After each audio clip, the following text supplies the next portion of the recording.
Assalamualaikum warahmatullahi wabarakatuh. Nama saya Tasya Aisandarika, kelas 19A2. Di sini saya akan menjelaskan tentang apa itu retardasi mental. Retardasi mental atau gangguan intelektual adalah suatu penyakit, suatu gangguan perkembangan otak yang ditandai dengan nilai IQ di bawah rata-rata orang normal. Penyebab dari retardasi mental ada beberapa macam. Antara lain, yang pertama ada cedera. Cedera karena kecelakaan dalam berolahraga maupun berlalu lintas. Yang kedua adalah kelainan genetik, yaitu seperti Down syndrome dan hipotiroidisme. Yang ketiga adalah gangguan saat kehamilan, seperti kekurangan nutrisi saat hamil, infeksi, penggunaan obat terlarang, maupun preeklamsia. Yang keempat adalah gangguan saat melahirkan, seperti ketika bayi itu terlahir prematur, maupun kekurangan oksigen. Di antara terakhir adalah menderita penyakit yang mempengaruhi fungsi otak, seperti adanya tumor otak, dan lain-lain. Pada kasus tertentu, penyebab retardasi mental tidak diketahui secara pasti. Selanjutnya adalah gejala retardasi mental. Gejala retardasi mental dapat timbul karena yang pertama adalah kesulitan berbicara. Yang kedua adalah daya ingat yang buruk. Yang ketiga adalah penalaran yang buruk dan sulit memecahkan suatu masalah. Yang keempat adalah kesulitan dalam pengendalian emosi seperti mudah marah. Yang kelima adalah lambat dalam mempelajari hal penting seperti dalam berpakaian, makan, berbicara, dan lain-lain, serta ketidakmampuan memahami konsekuensi atas tindakan yang diambil. Nilai IQ pasien yang menderita retardasi mental menunjukkan tingkat keparahan dari suatu gangguan tersebut. Yang pertama, ringan. Nilai IQ yaitu sekitar 50-69. Yang kedua adalah sedang, nilai IQ sekitar 35-49. Yang ketiga adalah nilai IQ sekitar 20-34 adalah kondisi berat, dan yang terakhir adalah sangat berat, yaitu nilai IQ di bawah 20.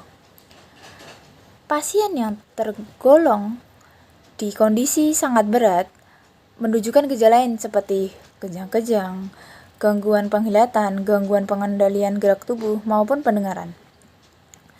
Apabila gejala retardasi muncul, disarankan untuk segera menemui dokter untuk mendapatkan penanganan yang lebih lanjut.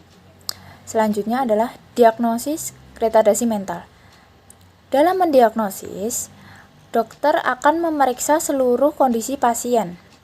Pemeriksaan dilakukan dengan mewawancari pasien serta orang tuanya langsung, melakukan observasi, serta menjalankan serangkaian tes intelektual dan kemampuan penyesuaian diri pada pasien pada lingkungannya.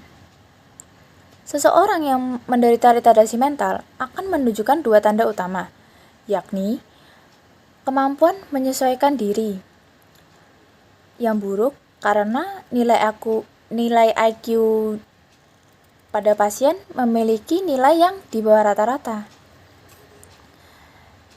Serta ada beberapa tes untuk pemeriksaan lanjutan seperti tes urin, tes darah, tes CT scan, serta tes aktivitas istri otak atau elektroensefalografi.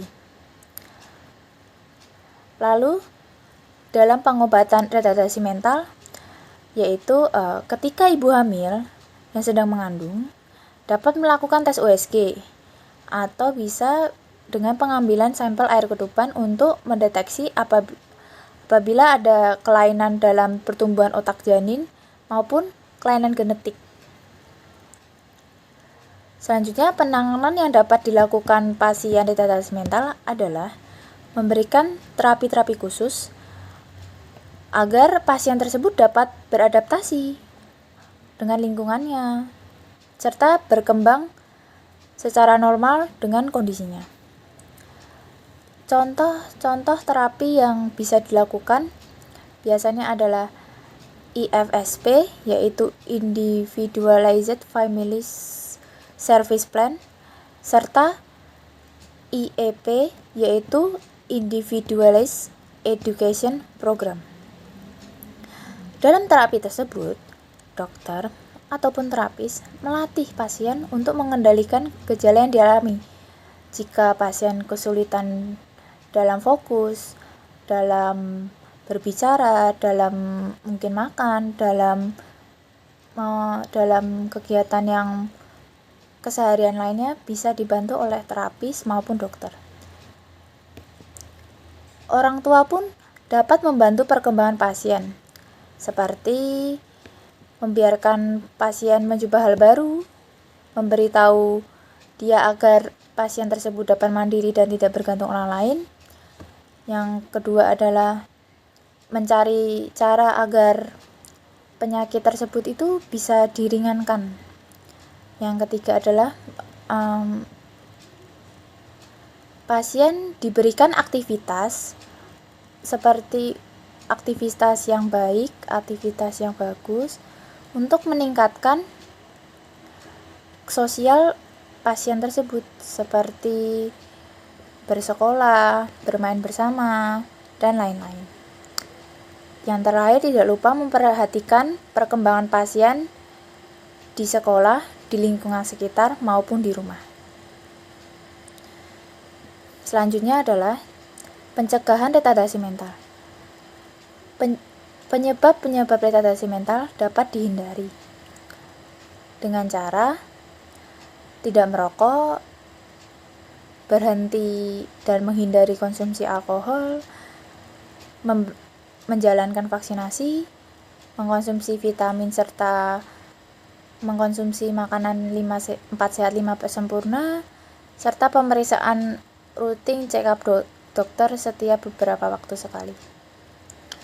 Untuk retardasi mental yang dapat disebabkan karena kecelakaan, bisa kita cegah dengan menggunakan helm, alat perlindungan diri, saat kita bekerja di lingkungan, di jalanan, di lapangan, berolahraga, dan saat kita berkendara. Terima kasih. Sekian dari saya. Mohon maaf bila ada salah kata. Wassalamualaikum warahmatullahi wabarakatuh.